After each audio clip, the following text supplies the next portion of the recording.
Leo nataka niwape wanawake ujumbe huu muhimu kwenye masuala ya kitanzi, kwenye haya masuala ya uzazi wa mpango.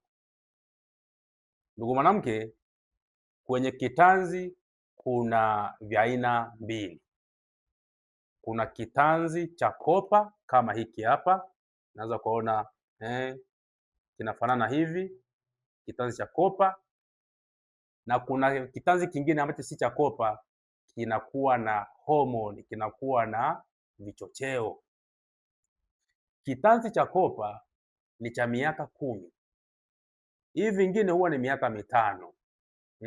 Ni muda mfupi kwa ambavyo tunaviona hapa nchini.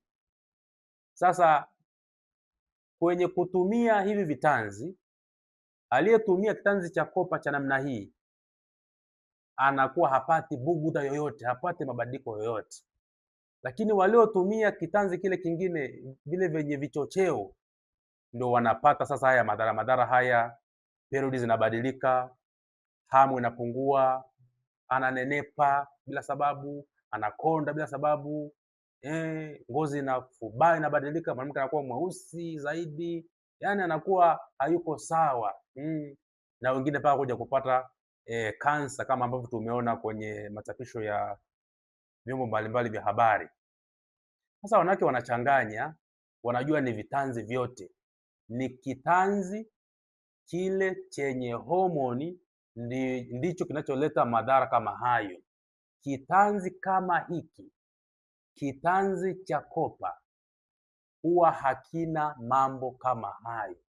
Hiki hakina homoni yoyote, hakina dawa yoyote ambayo itaenda kuvuruga mfumo wa uzazi wako wewe mwanamke. Kwa hiyo sasa, nadhani sasa mumeelewa.